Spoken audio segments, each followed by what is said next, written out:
పిల్లల్ని సరిగ్గా పెంచడం తెలియని ప్రతి తండ్రి నేరస్తులేనయ్యా. ఒక రాజకీయ నాయకుడు కొడుకైనా ఒక సామాన్యుడు కొడుకైనా నేను ఏం చేసినా కప్పిపుచ్చడానికి మా నాన్న ఉంటాడు అనే ఒక అహంకారం ఉంటుంది చూడు, అదే వాడు చేసే రేపులకి మర్డర్లకి పునాదులు లాంటిది. ఎక్కడో ఒక దగ్గర ఒక పెద్ద ఇన్సిడెంట్ జరగచ్చు, అది ఒక అమ్మాయిని రేప్ చేయొచ్చు, ఒక అబ్బాయిని మర్డర్ చేయొచ్చు. కానీ మనం ఏం చేస్తాం?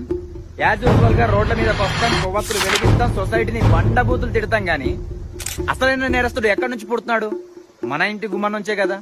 సో పేరెంటింగ్ ఇంపార్టెంటా కదా మీరు చెప్పండి. ఒక ఆడపిల్లని ఎలా గౌరవించాలో నేర్పించలేని తండ్రులున్నంత కాలం, ఒక అమ్మాయితో ఎలా బిహేవ్ చేయాలో బోధించలేని స్కూల్స్ ఉన్నంత కాలం, పరాయి స్త్రీని చూసినప్పుడు వీళ్ళకి కామం తప్ప గౌరవం ఎప్పటికీ రాదు. నేను ఇప్పుడు వరకు చెప్పింది మీరు విన్నా వినకపోయినా ఈ ఒక్క విషయం బాగా గుర్తుపెట్టుకోండి. ఒక అమ్మాయి విషయానికి వస్తే కంట్రోల్ గా ఉంచాలనుకునే మనము అదే అబ్బాయి విషయానికి వస్తే ఎందుకు అదే అమ్మాయి అక్క లాంటిదని చెప్పలేకపోతున్నాం. మీరు పోలీసుల్ని మేనేజ్ చేయొచ్చు, కోర్టులన్నీ తిప్పొచ్చు, కానీ ఆ మైండ్ సెట్ ఏదైతే ఉందో ఆ డేంజరస్ మైండ్.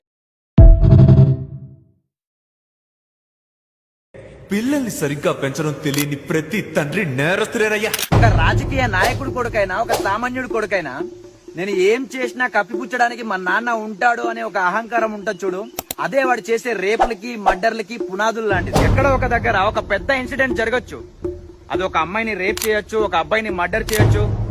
కానీ మనం ఏం చేస్తాం? యాజ్ యూజువల్ గా రోడ్ల మీదకి వస్తాం, కొవ్వొత్తులు వెలిగిస్తాం, సొసైటీని బండబూతులు తిడతాం. గానీ అసలైన నేరస్తుడు ఎక్కడి నుంచి పుడుతున్నాడు? మన ఇంటి గుమ్మం నుంచే కదా.